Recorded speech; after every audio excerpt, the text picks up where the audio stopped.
What's up, guys? I feel like it's about time to finally do another investing video. Again, if you're here for the IRL stuff, like actual real-life flipping, that is the direction the channel is going to be going. I already have a video in the works right now for more of the drone flipping.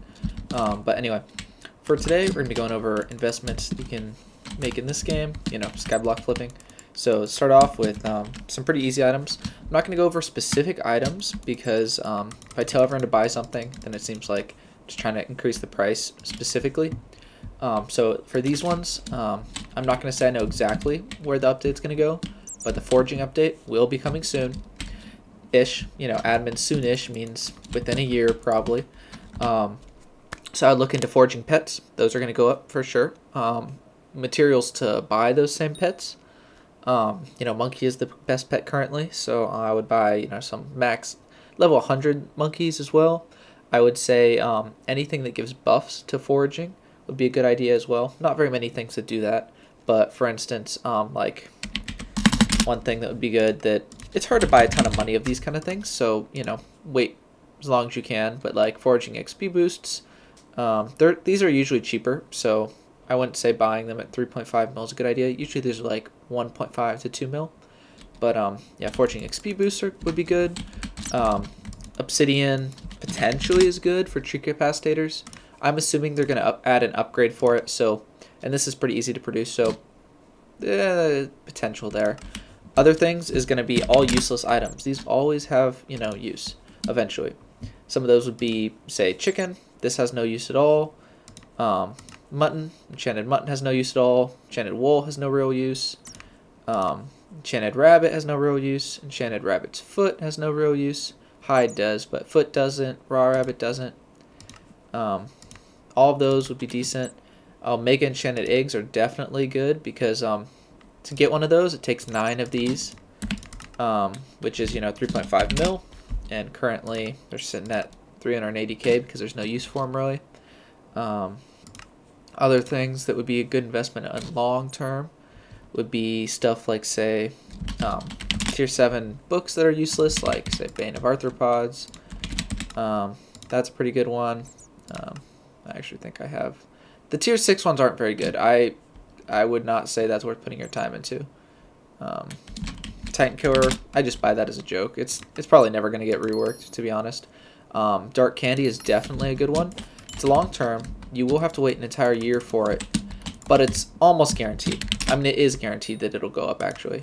The cheapest it was during the event was 160k, and currently, and it would have been higher because people didn't realize, but Scare Fragment, those are about 2 mil per. Let me dequip this rat. It's making a lot of noise. So Scare Fragments and black wool and yarn and all of that stuff can be basically produced by spooky candy. Every 10 spooky candy gives you 1 scare fragment, so that means that 2 mil per, that's 200k of value per dark candy, because if you have 10 of them, 2 million per dark candy divided by 10, you're gonna get 200k of value per dark candy. Then you also add 1 in 100 chance of getting a wool and yarn. Wool and yarn right now is what, like 15 mil or something like that? Yeah, 13.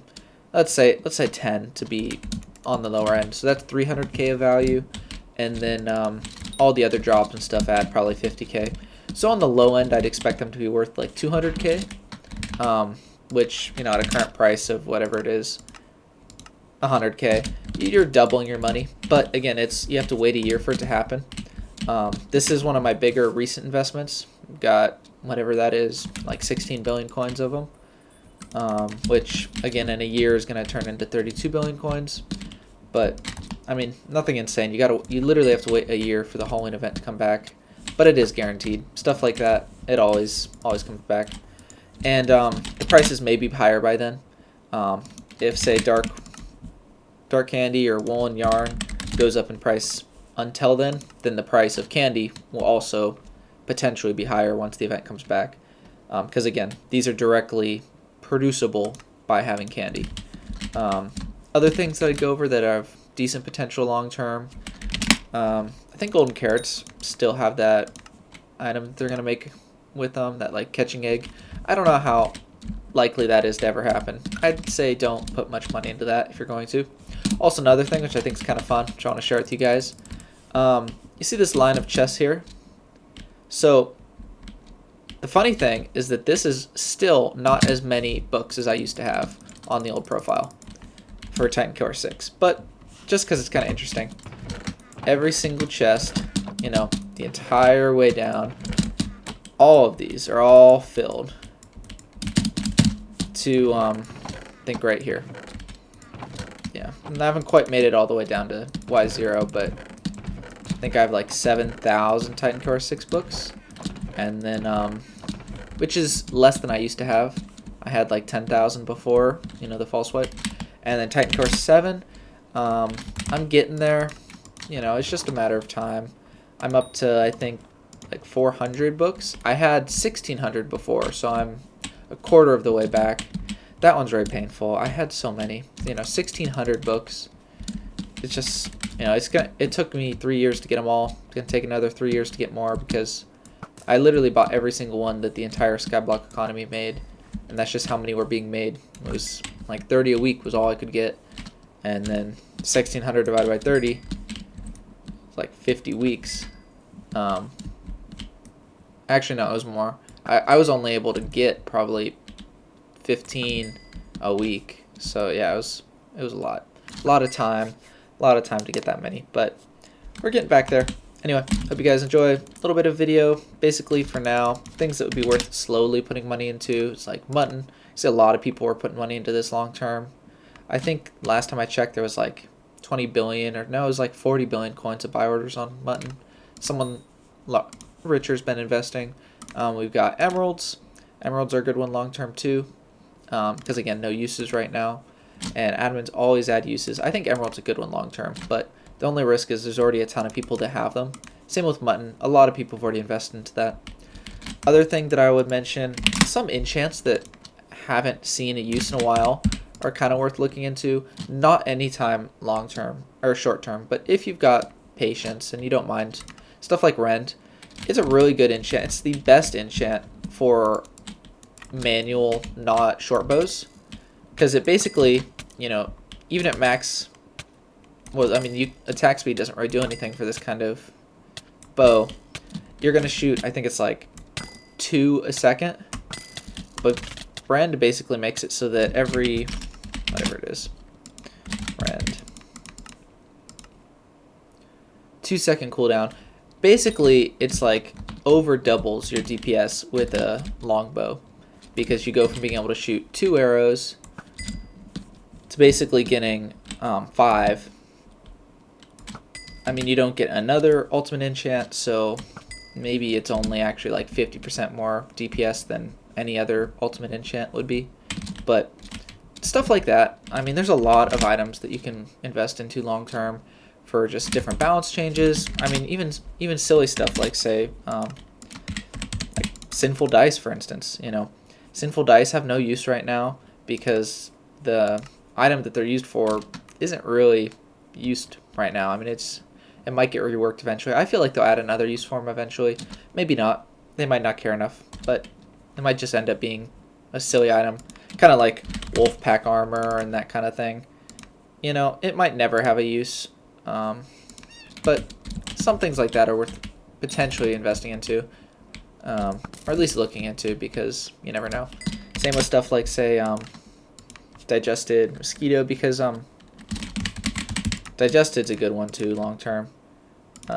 It's almost guaranteed that eventually it'll go up in price, just because what they did with, you know, Zombie Slayer, when they added the final tier, they added the talisman that used them all. I think they'll do pretty much the exact same thing for Digested Mosquito. And there's a lot of people that own this item. You know, people have had years to buy it. I used to have, I think, like nearly 1,000 Digested Mosquito. Obviously, I don't anymore. I probably only have like 100, but whatever. So I'm buying some right now. I'd say under 500k is a decent price for this, or around 500k. Because again, you're gonna be waiting a long time. I forget what the Zombie Slayer talisman is called. But basically, yep, a lot of items that are worth looking into long term. My favorite recently has been, you know, Dark Candy, just because it's guaranteed. The only reason it's not high already is because you do have to wait. You're gonna have to wait a long time. People know that, and so that's why they don't bother investing into it. But right now it's like guaranteed double your money. You just have to wait a year. So it's up to you if that's worth the risk. It's also kind of hard to buy right now because, you know, you can't, no more of this exists. So you can't just like place a buy order. You have to wait, and not much of it's left in the economy. I probably have most of it, to be honest. But, hope you guys enjoyed the video. Working on the drone flipping video. I actually did post at one point, but I was really unhappy with how it turned out, especially compared to how the first video did. So I took it down and be redoing it, just because it's been going very well. I feel like it'd be fun to share a realistic view of flipping, because I really hate the people that make videos on like, oh, look how easy, you know, side hustle, make a ton of money, stuff like that. It's never quite what they say. People never show all the real fees, taxes that you have to do because you're self-employed technically when you're flipping, all the other stuff like shipping and eBay fees, and then the time that it actually takes to sell. A lot of people will buy something, look up what the last eBay sale is, and say, oh, look, we made $20. All right, see you guys next video. It's like you can't do that until it actually sells. Until it does, it's, you know, you can very well know what it's going to sell if you sold tons of them before, but most people that make those kind of videos, it's just like, oh, we're going to try this for one day. Let's go do Amazon FBA for a day. Wow, we made $50, and they never even list the books because it's not worth their time. So they don't really know what it would entail to long term. So I'm trying to make the videos more realistic. Not saying that everyone can do the same thing, but it is worth looking into. For flipping real life, what I will say is that if everyone knew what something was worth or knew how to value stuff, there would be no money to be made, right? So the only way that you're going to make any money doing stuff like that is having either more skill or more knowledge or more time or money than someone else wants to put into something. Some flips are guaranteed. You just have to wait longer. Like, you don't have to do anything. You don't really need any skill or knowledge into it. You just have to be really patient. Other things are you need to be able to see, oh, well, this specific quarter from this year is valuable, and, you know, having that bank of knowledge is what makes you make money off of it. Or say being able to tell what something is specifically worth, and then offering, you know, just a little bit less. But again, the more you know that separates you from someone else, like the higher barrier of entry, generally the higher profit that can be made. And that's just the case for everything in the world. Whether that barrier of entry is effort, knowledge, money, time, whatever it is. So like for my drone flipping, which is what the next video is going to be, I have quite a bit of knowledge in it, a lot of bit of time, and honestly, a decent amount of capital that I use for it, which not everyone likes to do for flipping. It's also higher risk because I flip on like a 20% margin. Most people like to flip on like, I spend $1, I make 10 kind of thing, which is, you know, I spend $1, I make $1.20. So it's definitely higher risk. And so again, just because I do something doesn't mean that everyone should, but I hope you guys find it interesting nonetheless, and I'll try and make that pretty informative. So anyway, thanks for watching. This is kind of just a ramble, but I'm posting forever, so I figured it was time to update you guys, and then you know, show off my Dark Candy and my Titan Core investment, because it's kind of cool. I like the stack of chests. Also, this stack is empty. There's nothing in here. It was gonna be more books once I filled this stack all the way up, and then I was like, well, I can just go down. So so I just started going down. But anyway, this is just like trash from my ender chests that I took out. Other stuff, you know, Dark Queen Soul, that's kind of worth investing into, I guess. You know, just long term. Got my Foraging XP boost I was talking about. More Digestive Mosquitoes. You know, my Titan Killer 7. Anyway, hope you guys enjoyed.